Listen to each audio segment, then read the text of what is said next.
नमस्कार, मेरा नाम है डॉक्टर पुरु धवन और आज इस वीडियो में हम बात करने वाले हैं स्पीच के बारे में, जो कि पार्किंसन पेशेंट में एक बहुत बड़ा इशू होता है। पार्किंसन हम जब जानते हैं कि एक बड़ी उम्र में आता है, जबकि उम्र 60-70 साल की होती है तब आता है। पर जब इसमें ये शरीर में आता है तो सिर्फ हाथ पैर में ट्रेमर्स नहीं आते हैं, इसका असर हमारे शरीर की हर एक मसल पर पड़ता है, चाहे वो हमारी ज़ुबान ही क्यों ना हो, हमारे होठ ही क्यों ना हो। तो जब हम पेशेंट से मिलते हैं तो पेशेंट में हम कई सारी सिम्टम देख रहे होते हैं और उनमें से एक ये होता है कि उनकी स्पीच क्लियर नहीं होती। यानी वो कुछ बोल रहे हैं बट वो हमें सुनाई नहीं दे रहा। वो जो बोल रहे हैं वो उनके मुंह में ही रह जाता है। बहुत पास में जाके सुनने की कोशिश करनी पड़ती है। आधी बात वो अपने इशारों से समझा रहे होते हैं, तब जाके कोई बात सब हमें समझ में आती है। तो ये क्यों हो रहा है, किस वजह से हो रहा है, उसे हम समझने की कोशिश करेंगे। तो हम ये सब जानते हैं कि पार्किंसन के अंदर ब्रेन के अंदर जो नुकसान हो रहा होता है, डोपामिन कम रिलीज हो रहा होता है, जिसकी वजह से हमारा जो कोऑर्डिनेशन है मसल के साथ ब्रेन का, वो कम हो जाता है। अब हमें लगता है कि इसका असर हमारे हाथ पैर में आ रहा है, सिर्फ नहीं, उसका असर हमारे शरीर की हर मसल पर होता है। अब हमारे गले में यहाँ पे वॉइस बॉक्स होता है, जो खुलते हुए फैलते हुए अलग अलग टाइप की साउंड निकालता है। हमारी टंग है, आगे पीछे होकर निकालती है, साउंड निकाल रही है। तो जब आपकी सारी मसल पे इसका असर पड़ रहा है तो आपके वॉइस बॉक्स पे पड़ेगा, आपकी टंग पे पड़ेगा। तो बोलने में क्या होता है कि मेहनत ज़्यादा लगनी शुरू हो जाती है। आप इन्हें हिलाना चाहते हो, ये हिल नहीं पाते हैं। तो शब्द जो होते हैं वो बहुत ज़्यादा वीक हो जाते हैं। पेशेंट अपने मुंह से आवाज़ निकालेगा, वो मुंह में ही ऐसे लगता है जैसे मुंह में ही बोल गया। आपको समझ में नहीं आएगा कि वो क्या बोलना चाहता है। तो ये ठीक करने के लिए हमें काम करना पड़ता है, ज़ुबान पे नहीं, वॉइस बॉक्स पे नहीं, ब्रेन पे। क्योंकि ब्रेन जैसे ही थोड़ा सा रिकवर करेगा, जो उसका सिग्नल है वॉइस बॉक्स को अच्छी तरीके से जाएगा, वहाँ की जो मसल्स हैं वो अच्छी तरीके से मूव करेंगी, पेशेंट की जो आवाज़ है वो सुधरनी शुरू हो जाएगी। और ये सबसे पहला सिम्टम भी होता है जब किसी पार्किंसन पेशेंट को ट्रीटमेंट दिया जाता है। तो जो पहला सुधार उसके शरीर में देखने को मिलता है वो उसकी आवाज़ ही होती है। कि 1 महीना पहले उसकी आवाज़ नहीं आती थी या बहुत कम आती थी और सडनली उसकी आवाज़ में सुधार होने शुरू लग गया, वो साफ बोलने लग गया। ये हमें सबसे पहला सिम्टम देखने को मिलता है जब हम किसी पार्किंसन पेशेंट का ट्रीटमेंट करते हैं जिसको बोलने में दिक्कत है। अक्सर पेशेंट के जो साथ होते हैं, घर वाले होते हैं, वो कहते हैं कि हम स्पीच थेरेपी करवा दें, ये करवा दें, वो करवा दें।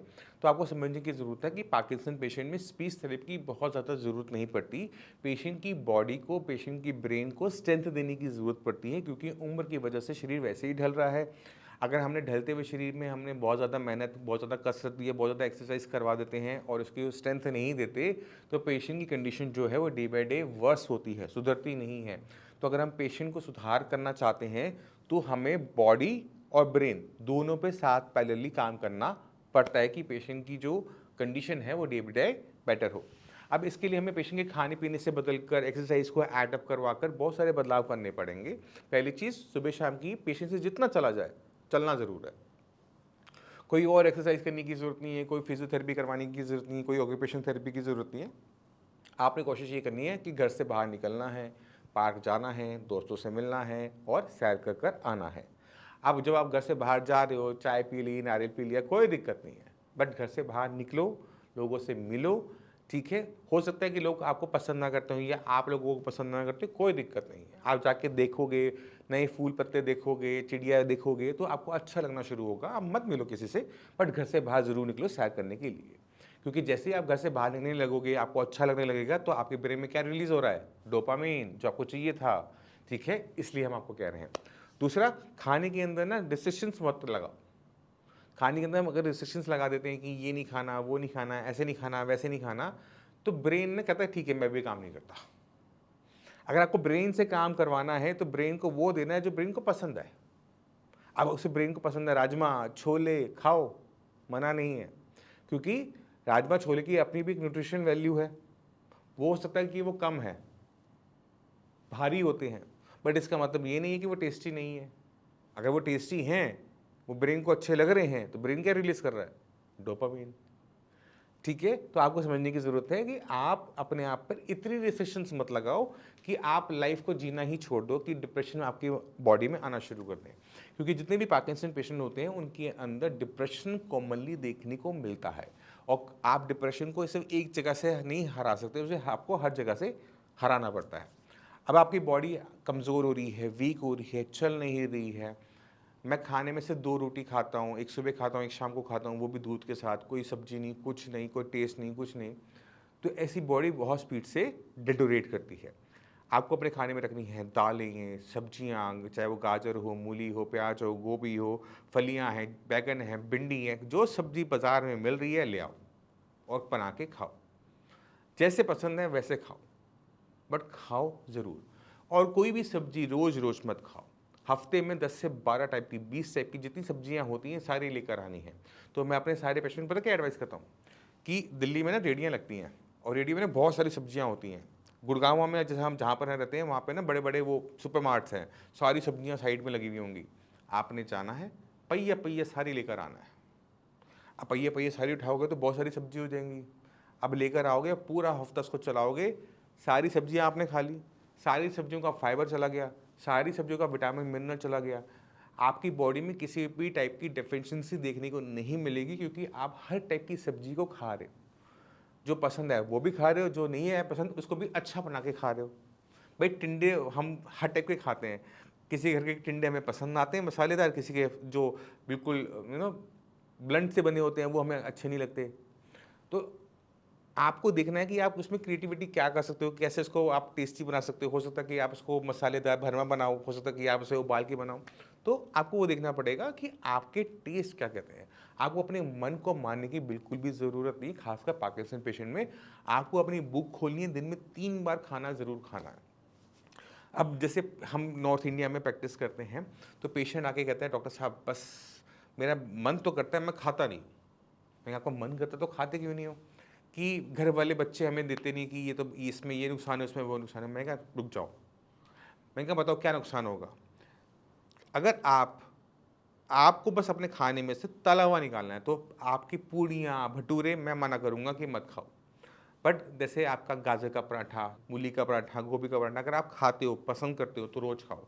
आपने बस ध्यान का रखना है कि दिक्कत तलने से है, फ्राई करने से, फैट से। निकाल दो ना, उसको आप फ्राई मत करो।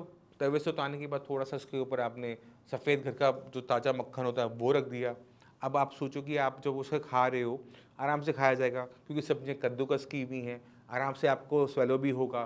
साथ में आपने थोड़ी सी दाल ले ली, मूंग की दाल ले ली, तो उसमें जैसे आप डिप करोगे वो सॉफ्ट हो जाएगा। अब इसमें जो हार्मफुल चीज़ें थी हमने सारी निकाल दी, बट टेस्ट को मेंटेन कर लिया। अब जब आपको टेस्ट मिल रहा है, एक और लिया यार, आज आज मेरा मन कर रहा है खाना खाने का, मैं सैर कर आया हूँ, मेरे को भूख बहुत लग रही है, मुझे एक रोटी और दे दो। ये अचीवमेंट है, ये पार्किंसन पेशेंट में अचीवमेंट है, जब वो खाना मांग रहा है कि मुझे एक और दे दो। क्यों? क्योंकि उसकी बॉडी का जो मेटाबॉलिज्म है वो फास्ट हो गया है, खाने को वो अच्छी तरह से डाइजेस्ट कर पा रहा है। बॉडी डिमांड कर रही है आपसे कि मुझे चाहिए, मुझे चाहिए। ये अगर आप अचीव करवा लेते हो पेशेंट की बॉडी में, तो पेशेंट की रिकवरी 100% आपको मिलेगी, वो फर्स्ट सेकेंड मंथ में देखने को मिलेगी, क्योंकि ये एक साइन है, एक सिग्नल है कि बॉडी अब अपनी डिमांड्स आपके सामने रख रही है। अब आपने क्या करना है, इसे फॉलो करना है, आपने पीछे नहीं हटना है। हर एक छोटी चीज़ जो आपकी रूटीन को हिंडर करती है उसको लाइफ से बाहर निकाल दो। पार्किंसन पेशेंट में एक नींद की बड़ी दिक्कत होती है कि पेशेंट सोता नहीं है। रात को 2 घंटे 3 घंटे सोएगा, या फिर अगर 8 घंटे 9 घंटे सो रहा है तो उसमें 3 4 बार वो यूरिन करने के लिए उठ रहा होगा, या फिर जब उठता है तो उसको नींद नहीं आती है। तो ये जो नींद का पैटर्न है ना, ये भी ठीक करने की ज़रूरत है खाने के साथ। अगर पेट में खाना पूरा होता है ना, तो नींद बहुत अच्छी आती है। तो रात का खाना किसी भी कीमत में नहीं छोड़ना। खाना खाने के बाद 2 घंटे तक पानी का इंटेक नहीं करना, दूध नहीं पीना। आराम से आप सोओगे, पेट भरा हुआ है ना, आराम से आप सोओगे, सुबह आराम से उठोगे। दोपहर में खाना खाए, फिर आधा 1 घंटा सो गए, कोई दिक्कत नहीं है। क्यों? क्योंकि जब आप 60s के हो तो रिटायर्ड हो चुके हो। आधे घंटे की 1 घंटे की नैप लेने में बॉडी एकदम रिफ्रेश होकर उठेगी, मूड एकदम चेंज होगा कि चलो अब काम कर लेते हैं, थोड़ा सा बहुत आराम हो गया। तो ये जो चीज़ें हैं, ये जो अचीवमेंट्स हैं, ये जो हमारे को अपने आप को थोड़ा सा लूज़ करना पड़ता है, जो हमारी जो रेस चल रही होती है जिम्मेवारियों के पीछे, पैसे के पीछे, उन्हें आपको थोड़ा सा थामना पड़ता है। अब आपको अपनी बॉडी के पीछे भागना होता है कि मुझे अपनी बॉडी को कैसे स्ट्रांग बनाना है, मुझे अपने ब्रेन को कैसे स्ट्रांग बनाना है। काम तो करना ही करना है, बट सेकेंडरी करके, प्राइमरी नहीं करना उसको। प्रायोरिटी आपको चेंज करनी है, प्रायोरिटी आपको अपनी बॉडी रखनी है। क्योंकि जब आपकी बॉडी आपके साथ है, आपका ब्रेन आपके साथ है, तो आप सब कुछ कर पाओगे। अगर आपकी बॉडी आपका साथ नहीं देगी, ब्रेन आपका साथ नहीं देगा, आप जितनी मर्जी कोशिश कर लो, आपको सुधार देखने को नहीं मिलेगा। आप जो अचीव करना चाहते हो वो भी अचीव नहीं कर पाओगे। तो मैं उम्मीद करता हूँ इस वीडियो से आप काफ़ी कुछ समझ गए। मैं बहुत कुछ ज़्यादा बोल गया आज तो, बट फिर भी आप समझ गए होंगे, फिर भी माइंड में कोई भी डाउट हो, कुछ भी पूछना चाहते हो, मोस्ट वेलकम है, आप आके भी मिल सकते हो। और इसी के साथ आप सभी में चलने की आगे चाहूँगा। मिलते हैं अगली वीडियो में, तब तक के लिए नमस्कार।